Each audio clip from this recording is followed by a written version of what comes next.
Hello everyone, this is Maureen and welcome back to another day of praying through the darkness.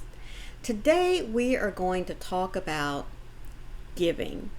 And in Luke chapter 6 verse 38, this was part of Jesus' Sermon on the Mount when he gave us the Beatitudes. And then he went even further in talking about how we as Christians are supposed to give of ourselves.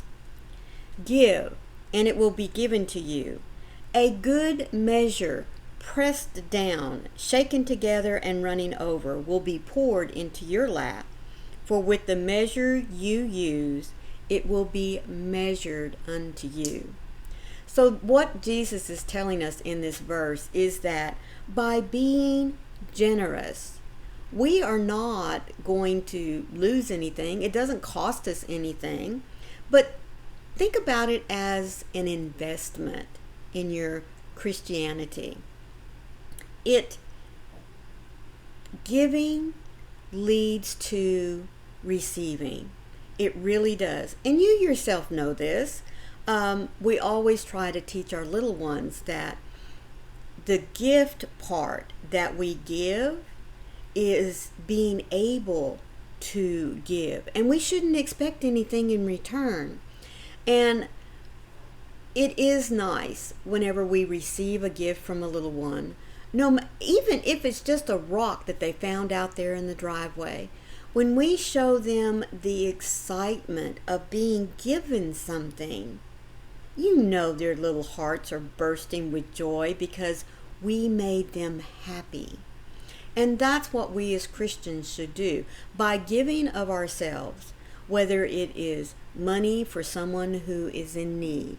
We always know that it's very hard for folks to reach out and say, I'm in dire straits. Can you help me financially?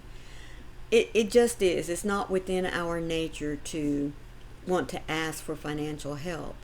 But when we are asked, if we give in the spirit of, yes, I am more than happy to help you, whether you receive the money back or not, that really should not be your concern. What is the fact that, number one, you were asked. Number two, if you have the ability to do so, look at the blessing that you're going to receive by helping that person. When we extend kindness to one another, compassion, even forgiveness, that is an act of giving, because number one, it's going to make us feel good, all right? Number two, you never realize the impact that you have not only on the person in which you are giving of your kindness and your forgiveness, but for those who see and hear. None of us are perfect, folks, and we have all done some horrible things in our lives. Many we're not proud of, many we wish no one knew anything about. But if others are willing to forgive us, then we should as well be willing to forgive those that have harmed us, those that have talked bad about us, those that for whatever reason have gone out of their way just to make our lives miserable. We are not to judge. We are to forgive, because in that forgiveness, folks, we are releasing stress, anxiety, disappointment, and it allows us to feel those feelings with joy and happiness and peace. So by giving that away, giving it up, we can be at peace. How many times have you offered of your time to someone? Whether it be helping to organize a closet at church, fixing a meal and taking it over to a family who has either lost someone or they're going through hard times, Maybe mama just got home from the hospital and isn't able to get up and take care of the family. How many times have you offered to go over and sit with someone so that, well, let's say with a sick child, so that mom can get out and do some errands, or just go and sit at the coffee shop and decompress?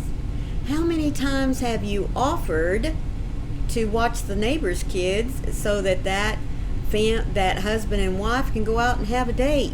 You know, I mean, when we give of our time, folks, that costs us nothing. It just doesn't. So there are so many ways in which we can show our Christian love, show compassion, show love. The nice thing about it is, folks, is that we get so much more than what we give. The one thing that we get is a blessing. I can't tell you the number of times that I have been in a position to help someone, and of course, you know, our natural instinct is to want to pay it back, want to give back because we've been given something.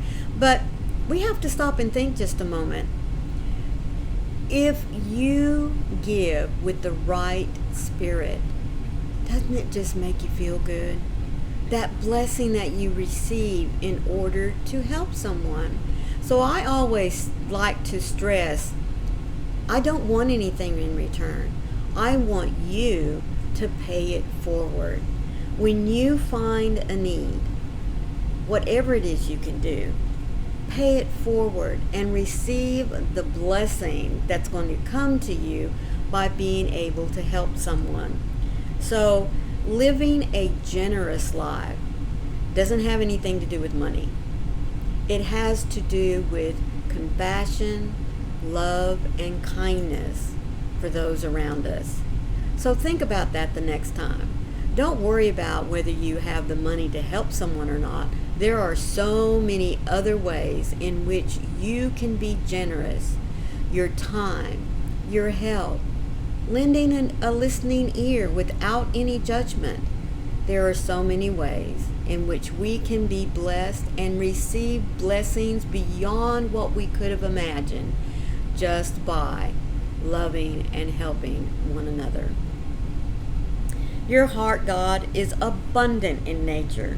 It cannot be held in. It would surely burst at the seams if I attempted to contain it. So when I live with generosity as a value, I reflect your character. Not only that, but when I give out of the willingness of my heart, I will be filled in the same measure. There is no lack in your heart, and I don't need to worry about exhausting your resources. With access to the source of all life, I can freely live out the same generosity that is liberally given to me with no concern of running out. So where I have a need, I can be sure that you will meet it, and I don't have to be anxious about your provisions. Gracious God, you generously give to all who come to you. So as you fill my life with everything that I need, may I in turn be liberal in the love to those around me. Give me the confidence as I rest in your presence. So you see, it is, or it should be, very, very hard for us to want to hold onto all that God has given us. We need to share it. We need to let others see and feel the love that God has for us through our acts of generosity and helping those that need it. Thank you so much for joining me for today's devotional. If you enjoyed it, please be sure and hit that like button and share it out to someone who needs to be reminded that they are loved and that they need to share that love to others around them. Let me also remind you that my devotionals to you this year are coming from this little blue book that's put out by Broad Street Publishers. There is a link for you down in the description box All you have to do is click on it, it'll take you right to it. It's a great resource to add to your other collection of devotional books, or if you don't have any, here's a good place to start. Let me remind you that when Satan wishes to come into your life and rob you of everything that God has given you, don't have to worry about him doing that, because God is there protecting you. All you have to do is turn to him. Remember, folks, I love you, and I'll see you tomorrow. Bye.